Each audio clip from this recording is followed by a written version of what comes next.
Now, I have personally said since day one that I think Google Stadia will fail. If you own any sort of console or a PC, it is absolutely useless to you, and it is just not as impressive as some people may think. Well, we are now officially a week away from its launch as of publishing this video, and the future of gaming, as they call it, is almost here, and we have gotten some solid information about launch day, features promised that will be missing, and its pitiful lineup of games. I figured that we could all have a laugh at the announcements leading up to launch day, but before we get into the video, if you enjoy the content that I create, please consider supporting the channel by sharing my videos, following me on social media, and consider becoming a Dark Titan via Patreon. The links are in the description and the pinned comment.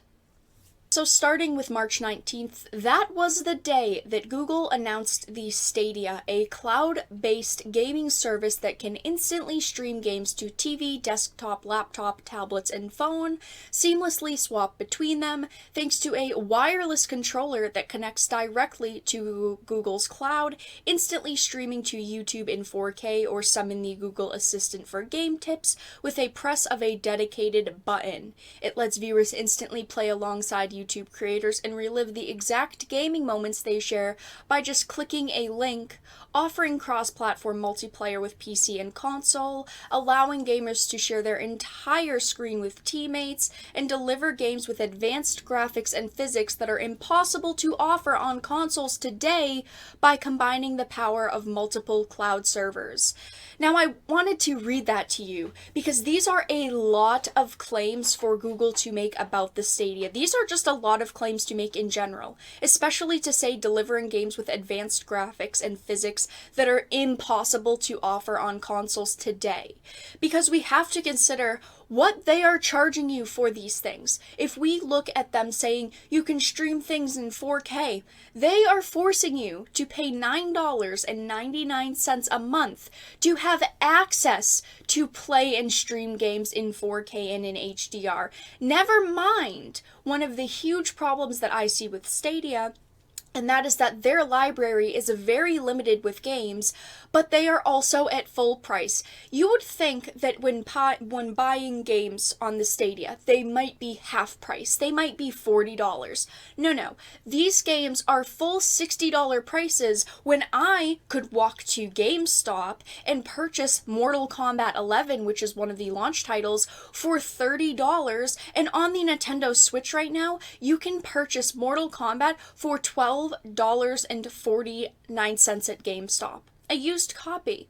June 6th, Google opened pre-orders for the $130 Founders Edition, including a buddy pass that will let you bring a friend along for the ride, but also reveals Stadia won't be a Netflix-style all-you-can-eat subscription, but mostly require you to pay full price for games. Like I said, we will get into the buddy pass with the newest information in just a moment. I felt that it was important to go through the information that we know right now. June 15th, Bungie revealed Destiny 2 on Stadia will be a closed ecosystem with no cross-platform multiplayer, which, as you could see from the initial description of Stadia, that was a huge pro of theirs. They said there was supposed to be cross-platform multiplayer. July 18th, Stadia's producer revealed the wireless controller won't support wireless headphones for TV play on day one, which is a problem. We also have information on the wireless controller. Google is caught adding a disclaimer that you initially have to plug a USB-C cable into the wireless controller to use it with PCs and phones. So like I said just a second ago, it is not really wireless, because to use it on PCs and phones, which I'm sure most people want to do, you have to plug a cable into. Maybe that will change in the future, but that is not the current situation right now. October 22nd, it turns out your Stadia pre-order won't necessarily arrive on launch day because Google isn't shipping them all at once. This is a huge mistake in my opinion. If I purchased something months ago, let's say when they opened pre-orders on June 6th, let's say I pre-ordered Stadia, I want that on launch day. I'm a content creator. I want to be able to show it off. Nope, you have to wait a couple more weeks. They haven't even given a time frame. If maybe they said from launch day you'll have it within a week from launch day, that would be more acceptable, but they are not even giving a time frame. They are just saying it won't necessarily arrive on launch day, even if you purchased it months ago for $130. That is ridiculous in my opinion. November 11th, Google reveals that only 12 games will be available at launch. This is a huge problem for the future of gaming, as they're calling it. Now, I have already discussed the 12 launch games during a live stream. Every Monday night at 8 p.m. Eastern, I do a discussion talk stream, but I will go through the games really quickly for you because they are disappointing. Destiny 2 the Collection, I think that that's neat, but you have to have the pro subscription tier for that. We have Thumper, we have Kine, decently interesting games. Red Dead Redemption 2, which I personally think is the only game that matters on this list. Samurai Showdown, Tomb Raider Definitive Edition, Rise of the Tomb Raider, Shadow of the Tomb Raider. I don't think that the Tomb Raider games are necessarily great to have on this. Guilt, which is a Stadia exclusive, one of the very few that we've heard about so far. We have Assassin's Creed Odyssey. Again, I think it's an okay game. Just Dance 2020, and Mortal Kombat 11. And the problem is you will have to purchase all of these games at their full retail value. I don't want to purchase Mortal Kombat 11 at my full retail value. The only game that I could see people being excited over, or the only two games I should say, is Red Dead Redemption 2 and Assassin's Creed Odyssey.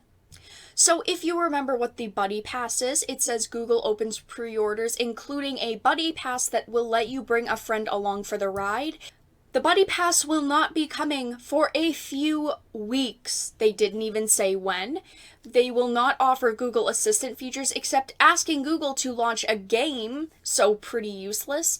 You will not be able to stream 4K or HDR to Chrome PCs, which you are paying for. You're paying $9.99 a month to be able to do that. Won't offer any games with key Stream Connect, Share State, or Crowdplay multiplayer or YouTube features.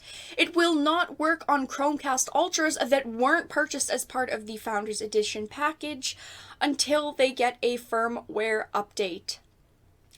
The launch of Stadia is sounding worse and worse, and the worst part about this is that they waited until just a couple of days before release to announce all of these missing features.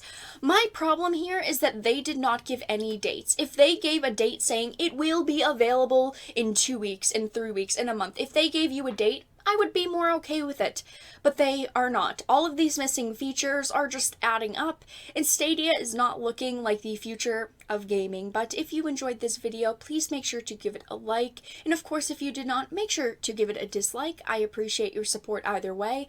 Let everyone know in the comments section down below if you are purchasing the Google Stadia, if you are very excited for it. I do see the appeal for it if maybe you do not have a lot of space, if you are on the go a lot. I'm not saying that it is useless. I just think that they rushed it. They announced it far too quickly from its launch, and they should have given it another year before launch. But they wanted to push out a product for the holiday season, and I think they are going to pay the price. But I will talk to you all again in the next video really soon.